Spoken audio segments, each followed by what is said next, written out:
Salam sejahtera buat kita semuanya. Kami di sini dari kelompok 7 akan menjelaskan hasil pekerjaan kami atau laporan pembuatan aplikasi manajemen proyek tugas akhir. Sebelumnya kami akan memperkenalkan anggota kelompok kami terlebih dahulu. Eh, Di sini ada yang pertama Irfan Siregar dengan NIM 12S19021, saya sendiri Ignacia Hutagalung dengan NIM 12S19043, dan Dwita Sihombing dengan NIM 12S19055. Ini merupakan daftar isi dari laporan kami. Yang pertama ada business case, kedua project, breakdown structure atau WBS, kelima project schedule planning, keenam project cost management, 7 organisasi proyek, ke-8 project communication management, dan ke-9 risk management plan. Jadi yang pertama itu executive summary. Jadi dari executive summary itu ada 4 problem of opportunity, di mana di sini pada proses pembelajaran ada beberapa komponen di dalamnya seperti dosen, mahasiswa, dan media pendukung untuk belajar. Pada saat ini, TEDL sudah memiliki 2 aplikasi pendukung. Yang pertama adalah CIS, yang berguna untuk memberikan informasi seputaran pembelajaran, dan e-course untuk pengumpulan tugas. Pada saat ini, ITDL belum memiliki aplikasi pendukung untuk mempermudah dalam melancarkan tugas akhir, sehingga ITDL ingin membuat sebuah aplikasi untuk memanajemen tugas akhir mahasiswa. Untuk organization goal atau strategi dan strategi ini yaitu untuk memenuhi kebutuhan dari dosen, mahasiswa, dan stakeholder dalam menyelesaikan tugas akhir. Kemudian yang ketiga ada Project Move. Tujuan dari dibangunnya proyek ini yaitu membantu para user atau pengguna dari aplikasi manajemen tugas akhir untuk bisa melakukan kegiatan tugas akhir dengan lebih mudah lagi. Kemudian yang kemudian ada alternatif analysis dan recommendation. Di sini ada beberapa alternatif yang dibutuhkan pengembang terhadap banyak aspek. Dalam tahap ini dilakukan pengembangan alternatif yang akan digunakan nanti oleh user. Kemudian ada introduction, background-nya itu yang pertama background, awal kegiatan manajemen tugas akhir ini dilakukan secara manual. Dalam memudahkan kegiatan tugas akhir, maka dilakukan pembangunan aplikasi manajemen proyek tugas akhir, di mana belum ada dikembangkan sebelumnya. Pembangunan aplikasi ini nanti akan ditujukan untuk Prodi Sarjana Sistem Informasi Institut Teknologi DAUP. Untuk current situation-nya, dengan adanya aplikasi nanti, maka akan membantu pengguna saat dalam melakukan setiap kegiatan tugas akhir dengan baik. Untuk description of problem or opportunity-nya ini, belum ada pengembangan aplikasi ini sebelumnya yang dapat membantu pengguna dalam melakukan kegiatan tugas akhir. Dengan pembangunan aplikasi ini, nanti dapat menambah kelancaran dan kenyamanan pengguna dengan lebih baik lagi dalam menyelesaikan kegiatan tugas akhir. Untuk yang kedua ada selanjutnya ada alternatif description. Untuk alternatif description ini ada 4. Alternatif yang pertama itu sistem pendaftaran dan penentuan topik TA. Kedua ada alternatif seminar proposal. Ketiga sidang. Dan keempat kumpulan judul TA. Untuk analisis of alternatifnya itu yang pertama, metodologinya itu data-data yang digunakan untuk menganalisis alternatif ini, yaitu menggunakan estimasi cost dan benefit yang akan diperoleh dalam 3 bulan. Untuk presentation of result-nya, di sini terdiri dari feasibility, risk, dan risk. Untuk yang proposed recommendation-nya, berdasarkan keseluruhan tahapan yang sudah dilakukan, nanti akan dipilih mana alternatif yang lebih baik. Selanjutnya,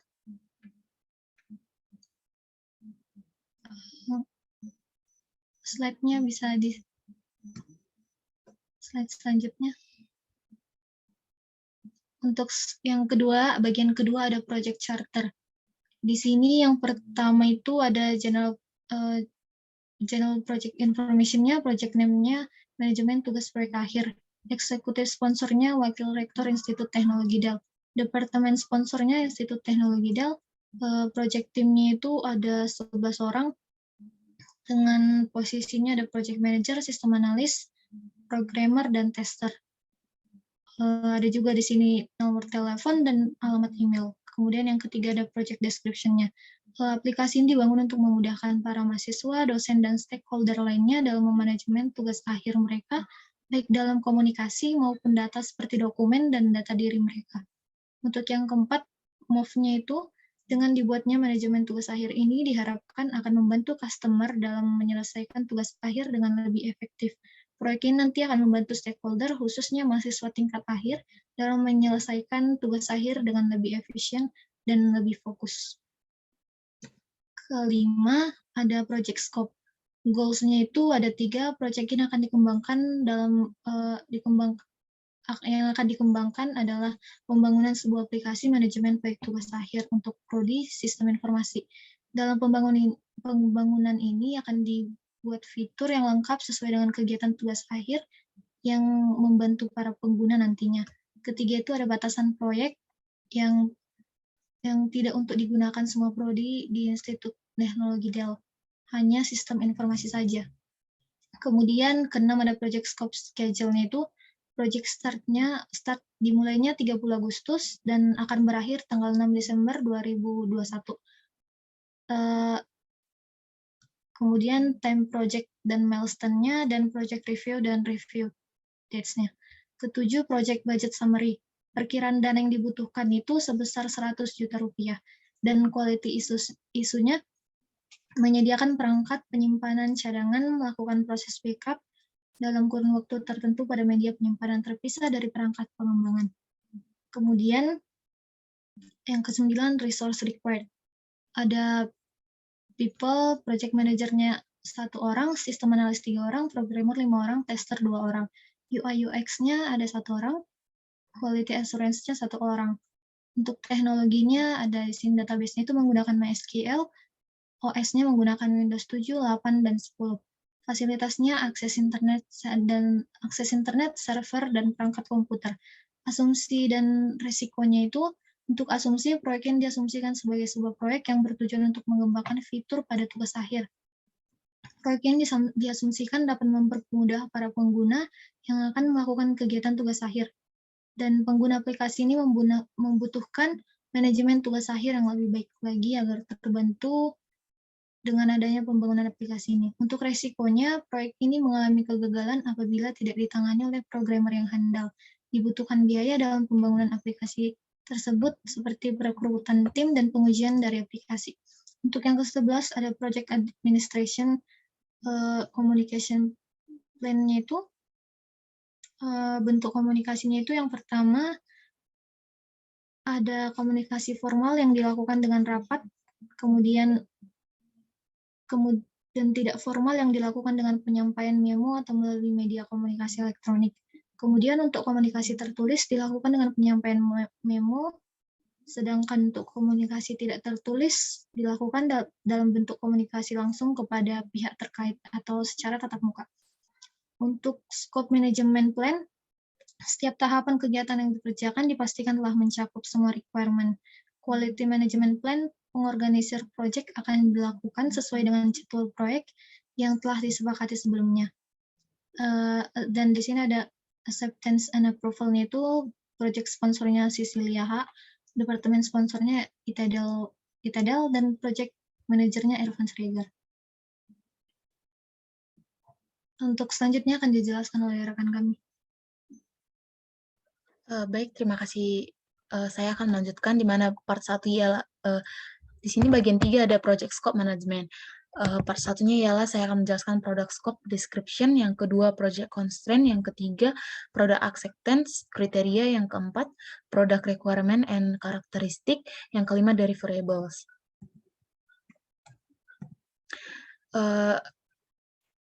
Product scope description ini adalah sebuah proyek pembuatan aplikasi manajemen tugas akhir yang isinya membantu kegiatan tugas akhir dan memudahkan setiap kegiatan yang berhubungan dengan tugas akhir.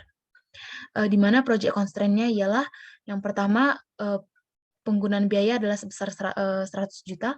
Yang kedua, pengembangan proyek tidak untuk digunakan semua prodi di Institut Teknologi Dell, melainkan hanya prodi sistem informasi saja, dan sistem ini harus dapat melayani dan memenuhi kebutuhan para pengguna. Ketiga, lama pengerjaan proyek adalah 14 minggu terhitung dari 30 Agustus 2021 sampai dengan tanggal 3 Desember 2021. Yang keempat ialah pekerja akan diliburkan setiap hari Sabtu dan Minggu dan bekerja Senin sampai Jumat mulai pukul 8 sampai 17 dengan jam istirahat jam 1 selama 1 jam pada jam 12 sampai jam 1. Sumber daya manusia yang digunakan adalah 1 orang project manager, 3 orang sistem analis, 5 orang programmer, 2 orang tester, 1 orang UI UX designer, dan 1 orang quality assurance.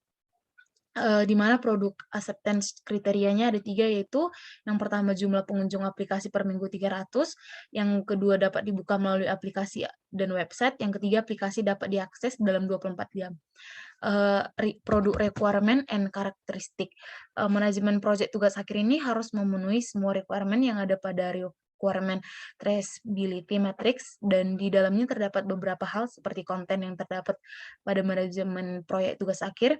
Ini bersifat multi-platform dan mampu dijalankan pada server sehingga dapat diakses oleh banyak orang, khususnya dosen dan mahasiswa TA sendiri. Selain itu, di dalamnya dapat ditemukan artikel ataupun dokumen-dokumen yang akan membantu pengguna dalam menyelesaikan tugas akhir. Deliverables yang pertama ialah project charter digunakan sebagai piagam kesempatan untuk hal-hal yang digunakan dalam proyek ini. Yang kedua, dokumen analisa kebutuhan terhadap pengembangan proyek. Yang ketiga, project management plan digunakan untuk menunjukkan rancangan-rancangan dan keputusan dalam pengembangan proyek yang sedang berjalan.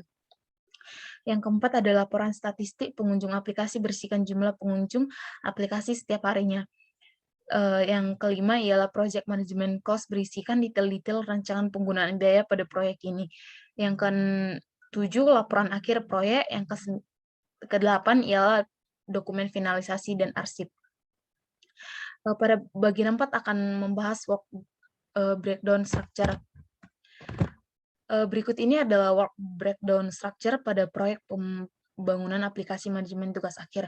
WBS ini memiliki satu level, di mana initiation-nya ialah satu-satu menentukan tujuan proyek, mengembangkan pernyataan kerja, menganalisis stakeholder, memastikan kelayakan proyek, menganalisa alternatif. Yang kedua ada planning, membuat rencana proyek, menggambarkan alur kerja proyek, memperkirakan anggaran, menentukan sumber daya, analisis masalah.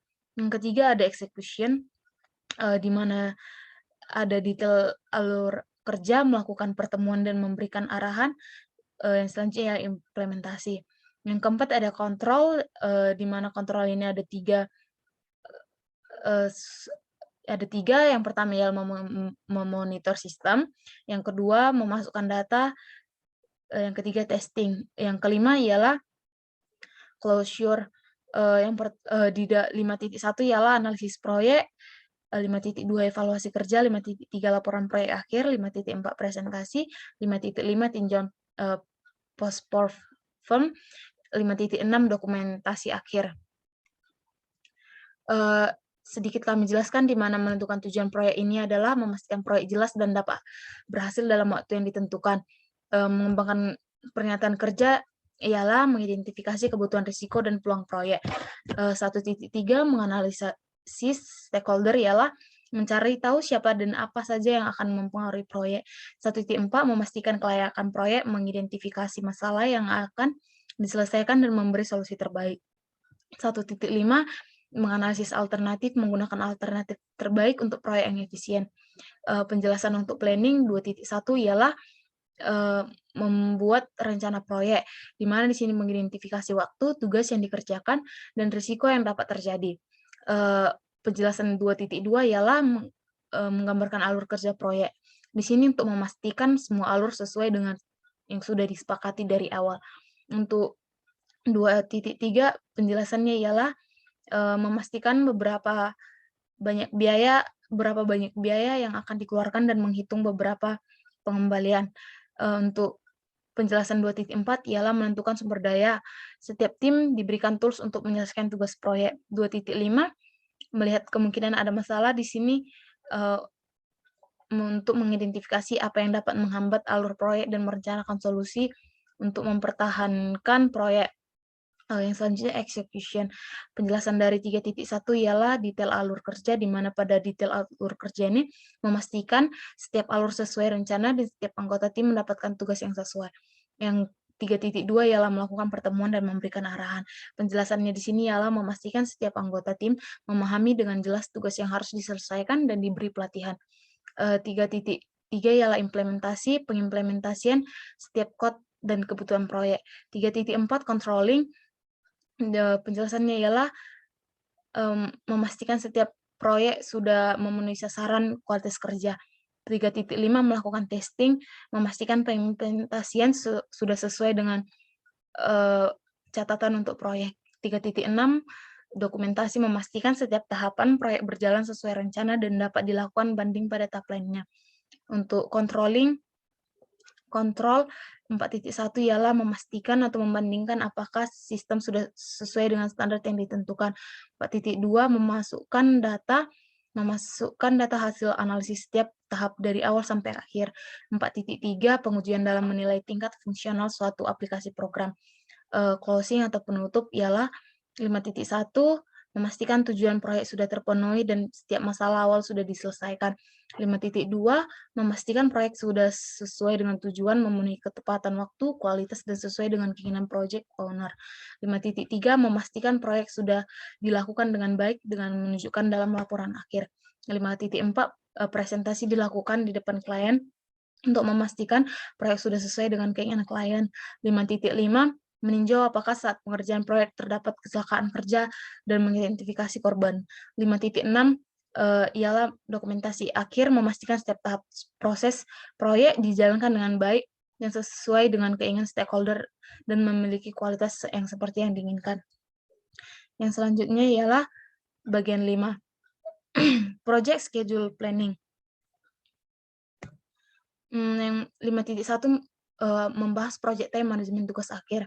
Untuk asumsi pada pelaksanaan kerja, tiap karyawan bekerja pada hari Senin sampai Jumat 9 jam yang dimulai dari jam 8 sampai jam 5 sore, disertai dengan waktu istirahat pada jam 12 sampai pukul 13 WIB. Berikut adalah perencanaan jadwal untuk pelaksanaan proyek. Perencanaan jadwal ini meliputi predecessor, tipe, tugas, sumber daya, dan estimasi waktu dalam bentuk hari. Bisa kita lihat di sini project schedule planning-nya ialah untuk 1.1 tipenya mandatory, resource-nya Irfan, time-nya 3. Yang 1.2 ialah tipenya mandatory, resource-nya Irfan, time-nya 3. Menganalisis stakeholder, predecessor-nya 1.2, tipenya mandatory, resource-nya Irfan, estimate days-nya 5. Dapat kita lihat selanjutnya bahwa seperti inilah project schedule planning yang dapat kami terapkan. Critical path-nya yang pertama ialah inisiasi, menentukan tujuan proyek, durasinya 3 hari, predecessor-nya non. 1.2 mengembangkan pernyataan kerja, di mana durasinya ada 2 hari, dan predecessor-nya adalah 1.1. Bisa kita lihat selanjutnya pada gambar berikut. Baik, saya akan melanjutkan ke slide selanjutnya. Di sini dapat kita lihat juga beginilah hasil diagram AON-nya kami rancang. Baik, selanjutnya ialah project management Gantt chart. Dapat kita lihat project management Gantt chart yang kami bikin menggunakan PM Tools.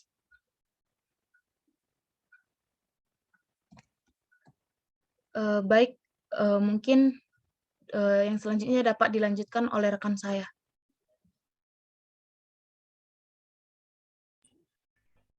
Baik, di sini saya akan melanjutkan presentasinya, yaitu bagian 6, yaitu mengenai Project Cost Management Planning. Pada Project Cost Management Planning ini, pelaksanaan proyek dilaksanakan di Institut Teknologi Legal. Untuk perangkat komputer, untuk Project Manager, Sistem analis, tester, dan quality control akan menggunakan perangkat masing-masing. Sementara untuk masing-masing programmer akan disediakan laptop. Untuk dasar perkiraan jumlah biaya yang digunakan pada proyek, maka berikut ini dilampirkan cost model untuk resource yang digunakan. Di sini sudah ada ditampilkan project cost estimate atau project cost management planning-nya. Dapat dilihat di tabel ini, ada di sini beberapa 3 bagian, itu project manager yang dimana terdiri project manager, project team, sistem analis, programmer, tester, UI UX designer, quality assurance. Dan untuk yang kedua itu ada software. Pada software ini yaitu lisensi software 5. Untuk bagian ketiga ada testing, dan testing ini ada tester. Kelima ada maintenance, 5 closing. Dapat dilihat di sini untuk project cost management planning ini ada sebanyak 14 minggu. Dapat dilihat di tabel ini dengan keseluruhan totalnya itu yaitu sebesar 560 juta rupiah. Bagian ke-7 di sini saya akan menjelaskan organisasi proyek yang kami terapkan pada proyek ini. Organisasi proyek, struktur organisasi proyek yang diterapkan ini struktur fungsional dapat dilihat seperti gambar di samping. Struktur organisasi fungsional merupakan organisasi di mana setiap karyawan memiliki satu atasan yang jelas. Subordinat utama dikelompokkan berdasarkan keahlian seperti teknik, operasi, administrasi, dan lain-lain. Selanjutnya, subordinat dapat dibagi kembali menjadi spesialis khusus. Pada tipe organisasi ini, proyek diselenggarakan di mana manajer fungsional bertindak sebagai koordinator proyek dengan keanggotaan staf tertentu pada masing-masing departemen. Dapat dilihat seperti gambar ini, yang dimana di atas ada project owner, project manager, di mana project manager ada sistem analis atau sistem, programmer, dan tester. Selanjutnya, di sini saya akan menunjukkan bagian 8, yaitu project communication management. Pada di sini sudah ditampilkan tabel project communication management, di mana terdiri dari beberapa stakeholder, yaitu project manager, project manager, program design, project status. Oke. Maaf, di sini saya akan mengulangi bagian 8 itu project communication. Dilihat di tabel seperti ini, ada stakeholder, dokumen name, dokumen format or method, contact person, dan do. Untuk stakeholder yang pertama ada project manager, dokumen name-nya menulis status report, dokumen format or method hard copy, meeting, soft copy, email, kontak personnya Natia Sagalung, juniornya itu first of month. Untuk stakeholder yang kedua ada sistem analis, dokumen name-nya menulis status report, dokumen format or methodnya ada email, hard copy, soft copy, kontak personnya ada Putih Wardani, Dwi Tarini, dan Hati Hasana, dan untuk dunia respon. Untuk selanjutnya dapat dilihat seperti tabel ini yang sudah kami terapkan. Slide selanjutnya. Selanjutnya pada bagian 9 ini plan. Dan untuk yang pertama itu ada risk management plan. Di sini ada identify dan analis risiko. Berikut ini adalah analisis prediksi risiko yang kemungkinan akan terjadi pada proyek nantinya. Risiko ini dirangkum dengan melihat proses-proses yang terjadi pada manajemen proyek beserta dengan proses SDLC. Adapun di sini risk management plan kami telah buat, yang untuk pertama itu ada budget yang tidak sesuai atau melebihi estimasi. Probability-nya ini ada 3, MP-nya ada 7, dan untuk skornya ini 21. Dan untuk strateginya ada acceptance, dan untuk resolusinya ini lakukan estimasi budget harus dengan pertimbangan atau analisis yang lebih lanjut dari setiap penggunaan biaya dari setiap resource yang digunakan. Untuk risk yang kedua ada terjadinya resource yang kurang memadai, probability 3, impact 5, dan untuk skornya itu 15. Dan untuk risk strategisnya itu mitigate, dan untuk risk solutionnya melakukan identifikasi terhadap resource yang akan sudah mencukupi atau dan melakukan penentuan terhadap pemenuhan resource. Risk yang ketiga itu ada kehilangan data, probability-nya ada 3, impact 4, skor 12. Dan untuk strategi ada mitigate, dan untuk solusinya kehilangan data ini dapat ditangani dengan melakukan keamanan atau security yang lebih kompleks dan bisa juga dengan melakukan backup itu data secara berkala. Dan untuk selanjutnya ada dapat dilihat seperti tabel berikut. Slide selanjutnya. Di sini kami risk yang kami terapkan pada proyek ini ada sebanyak 16 risk, dapat dilihat seperti tabel yang sudah kami buat ini. Slide selanjutnya.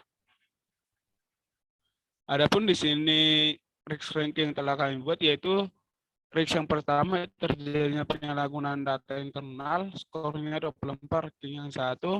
Terjadinya kebocoran data atau penyerangan data, skornya 24, ranking 2. Budget yang tidak sesuai atau melebihi estimasi, skornya 21, dan ranking 3. Dapat dilihat seperti di tabel ini, risk ranking yang sudah kami terapkan yang memiliki ranking sebanyak 15. Slide selanjutnya. Adapun di sini kami buat RACI yaitu responsible, accountable, consultant, dan informatif. Adapun activity-nya itu team building, inisiasi, mendetailkan kebutuhan, eksekusi, evaluasi, publikasi, dan komunikasi.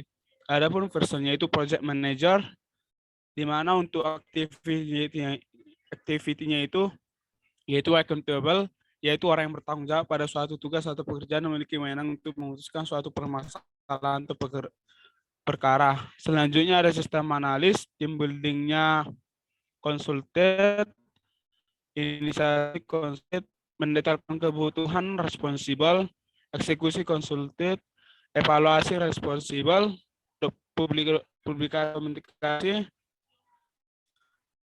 konsultasi seperti tabel yang sudah kami terapkan ini. Slide selanjutnya.